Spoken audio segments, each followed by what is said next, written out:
Please help me give a warm welcome to Dr. Samuel Shay.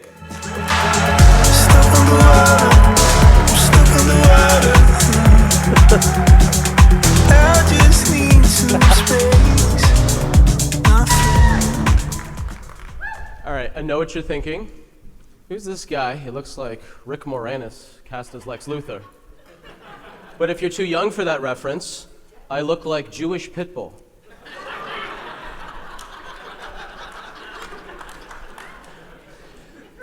So would you like to know the common denominator between getting 5 extra healthy years, $50,000 extra dollars, and 50 extra minutes of quality time per day?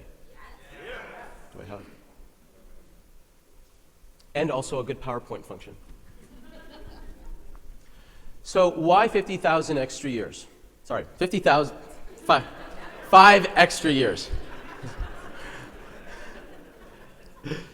So do you have or had relatives that are aging and decaying? Yes. This is my father. He's currently spiraling down with dementia. This is the same man with 2 doctorates, wrote 2 books, and earned a MacArthur Genius Award, yet cannot remember what day it is. He's utterly dependent on my stepmother. So I ask you, in your later years, do you want to be vibrant, alive, and alert, or mentally absent and possibly a burden? Where do I aim? There we go, okay. Thanks. So for some of you, that may be a bit too far off in the future. That's fine. We'll talk about the money in the minutes. Have you ever made costly, bad decisions when you were hangry, foggy-brained, or fatigued? Okay. For those of you not responding, you're averting your eyes. I can see that. All right. I've done this too. How many of you have had bad decisions because you were led down the road of a fad diet? I'm from Boulder, where all fad diets are kale-themed, right? How many of you have drawers of unused, expensive supplements? Don't avert your eyes. I know the cost of poor health.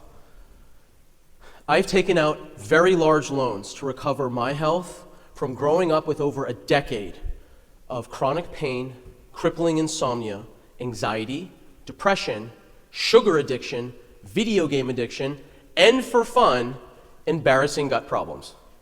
My gas was so bad. It was so bad, Julie. It would kill flies, melt paint, and empty yoga rooms. I've been in natural health for over 25 years.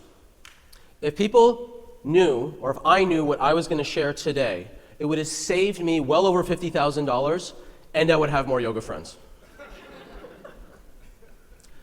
Have you ever interrupted yourself in the middle of a project or a task because you were hungry or you foraged in the fridge? According to interruption science, and yes, that's a thing, it takes on average 23 minutes and 15 seconds to refocus back to your original task after a single interruption. That's 23 minutes and 15 seconds on average of low quality time. If it takes you about 2 minutes to forage, plus 23 minutes to recover, that's 25 minutes per forage. On average, 2 forages a day, that's 50 low quality minutes a day. So what's the common denominator between your 5 extra years, $50,000, and 50 minutes? It's knowing your ideal diet. It's knowing your ideal diet. You know another name for neurodegeneration like Alzheimer's and dementia? Type 3 diabetes. Sounds diet related to me. The average cost in 2021 for memory care in the United States was over $83,000 per year. There's your 50 grand savings right there. Even if neurodegeneration was not your concern, you'd still save $50,000 easily because you will be avoiding fad diets, Band-Aid supplements, and other expensive health concerns caused by an incongruent diet. Additionally, you will easily make $50,000 over time because your decisions won't be influenced by fatigue, foggy-brained, or hanger.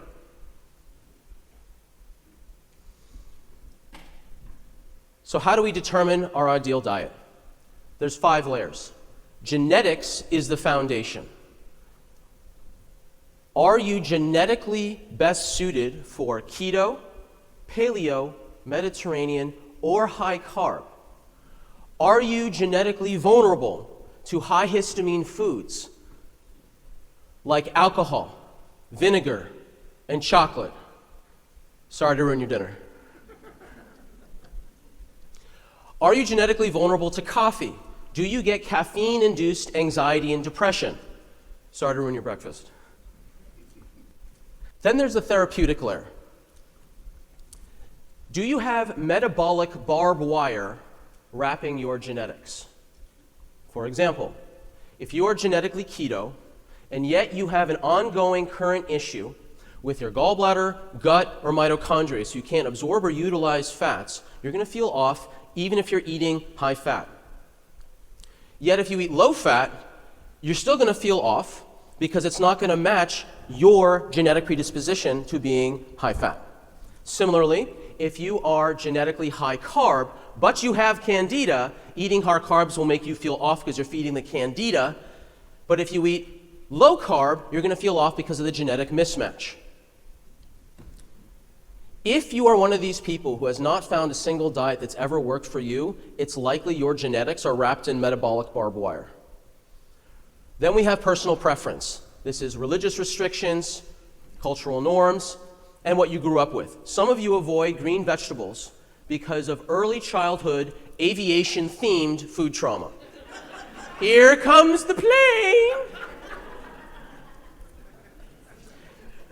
Then there's access. Do you have access to the high-quality food that meets your needs? Do you have the time, the logistics, the reach? Is there a health food store or farmer's market? What if you travel? What if you do a lot of business lunches or a lot of socializing? That changes your access. Then we have Earth. This is how your food decisions affect your community, your politics, and your environment. Some people would say this is the most important layer, and I disagree. I say figure out your genetics first, then adapt your wider concerns to that. So let's dive deeper into the genetics layer. This is not a 23andMe or ancestry variant analysis looking for the good gene or the bad gene. There's a 3-dimensionality instead to genetics that very few people know about. This is about the number of copies or duplicates of a gene, specifically the gene that makes amylase in your saliva, the enzyme that breaks down carbohydrates. The more copies of this gene you have, the more you can break down carbohydrates. Think of this gene as the number of cannons lining a fort. You have 1 cannon, you have 1 copy, it makes X amount of this enzyme. You have 9 copies, you have 9X of this amount. You have more than that, etc. Before I did my genetics, I had the perfect Portlandia diet. Perfect Portlandia Mediterranean diet. I knew the names of my farmers and their chickens. My quinoa was picked by left-handed monks on the last harvest moon. And yet I was still suffering with energy crashes, the roller coaster of fatigue and foraging, and I still had the fly-killing, paint-melting, yoga-dispersing gas. I then did my genetics, and I realized that I had the second lowest carb tolerance possible. I had the genetics of someone who was keto, bordering on paleo. Within 1 week of changing my diet to my genetic tolerance of low carb, my mood stabilized, I got off the roller coaster of fatigue, foraging, hunger, and my digestive problems of over 20 years went away. Thank you. If you are genetically sensitive to histamines, you may find that you have this layer of water weight over your muscles, washing out definition no matter how hard you exercise. If you can't seem to get rid of that water weight layer, check your genetics. I have caffeine-induced anxiety and depression. Doesn't matter how much coconut oil I put in my coffee, I'm an anxious, jittery mess. But there were my genetics saying I couldn't tolerate caffeine. Now my mood's better, and I still have morning energy when I switch to better substitutes. I confused anxiety with energy. So ask yourself, does caffeine give you anxiety or energy? Genetics is the foundation, the platform of your health. It is the platform for your optimal health and peak performance. Genetics is the platform of your ideal diet, your trigger foods, and your eating behaviors, so that you can add 5 extra years, $50,000 extra dollars, 50 extra minutes, and have more yoga friends. Okay? Thank you very much. So everyone, take a picture, scan the QR code. Thank you. Let's give it up for Samuel Shay. Okay.